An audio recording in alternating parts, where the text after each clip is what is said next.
വളരെ ടേസ്റ്റി ആയിട്ടുള്ള ഒരു എഗ് ഫ്രൈ തയ്യാറാക്കിയാലോ? നോൺ വെജ് ഒന്നും ഇല്ലാത്ത സമയത്ത് ചോറിൻ്റെ ഒക്കെ കൂടെ കഴിക്കാനായിട്ട് അടിപൊളിയാണ് കേട്ടോ. അപ്പോൾ എല്ലാവരും ഇതൊന്ന് ട്രൈ ചെയ്ത് നോക്കൂ. വളരെ ഈസിയാണ്, വളരെ ടേസ്റ്റി.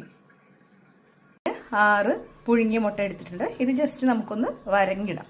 ഇതിലേക്ക് വേണ്ട ഇൻഗ്രീഡിയൻസ്: ഒരു ചെറിയ ടീസ്പൂൺ അളവിൽ കാശ്മീരി മുളക് പൊടി എടുത്തിട്ടുണ്ട്. 1 ടീസ്പൂൺ അളവിൽ നല്ല എരിവുള്ള മുളക് പൊടി എടുത്തിട്ടുണ്ട്. നിങ്ങൾക്ക് എത്ര എരിവ് വേണം അതിനനുസരിച്ചിട്ടാണ് എടുക്കേണ്ടത് കേട്ടോ. ഇനി കുറച്ച് ഉപ്പ്, അതും ഓരോരുത്തരുടെ ആ ഒരു അളവിനനുസരിച്ചാണ് ചേർത്ത് കൊടുക്കേണ്ടത്.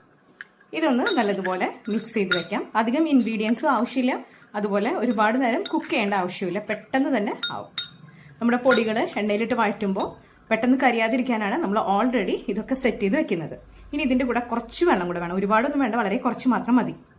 ഇനി ഒരു പാനിലോട്ട് കുറച്ച് വെളിച്ചെണ്ണയാണ് ഞാൻ ഒഴിച്ചു കൊടുക്കുന്നത്. ലോ ഫ്ലെയിമിലാണ് വെച്ചിട്ടുള്ളത്. ഇതിലേക്ക് നമ്മൾ എടുത്തു വെച്ച പൊടികളുണ്ടല്ലോ, അതിട്ട് കൊടുത്തു. ഇതൊന്ന് ആ ഒരു പച്ചക്കുത്തൊക്കെ ഒന്ന് മാറണം. പൊടികളുടെ ആ ഒരു പച്ചക്കുത്തൊന്ന് മാറിയാൽ മതി. ഇപ്പൊ ദാ മുളകൊക്കെ മുരിങ്ങി തുടങ്ങിയിട്ടുണ്ട്. ഈ സമയത്ത് ഇതിലേക്ക് വളരെ കുറച്ച് നമുക്ക് വെള്ളം ചേർത്ത് കൊടുക്കാം. നമ്മൾ മുളക് പൊടി ആഡ് ചെയ്തത് കൊണ്ട് പെട്ടെന്ന് കരിഞ്ഞു പോകും, അതില്ലാതിരിക്കാനാണ് കേട്ടോ. വളരെ കുറച്ച് വെള്ളം മാത്രം മതി. ഈ സമയത്ത് തന്നെ നമുക്ക് എടുത്തു വെച്ചിരിക്കുന്ന മുട്ട ഇതിലേക്ക് ഇട്ട് കൊടുക്കാം. ഇനി ഇത് നല്ലതുപോലെ ഒന്ന് ഇളക്കി യോജിപ്പിക്കാം.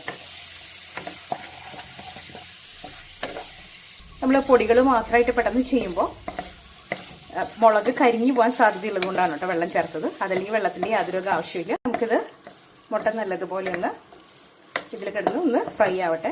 ഇനി ചിലർക്ക് ഒരുപാട് ഫ്രൈ ആവുന്നത് ഇഷ്ടം ഉണ്ടാവില്ല, അങ്ങനെയുള്ളവർക്ക് ഈ സമയത്ത് ഓഫ് ചെയ്യാം. ഇനി ഇതിലേക്ക് കുറച്ചധികം കരിവേപ്പില ഇട്ട് കൊടുക്കാം. ആ കരിവേപ്പിലയും കൂടെ ചേർന്ന് മുരിയുമ്പോൾ അതിനൊരു പ്രത്യേക ഫ്ലേവറാണ് കേട്ടോ. ലോ ഫ്ലെയിമിലാണ് നമ്മൾ ഫ്രൈ ചെയ്തെടുക്കുന്നത്.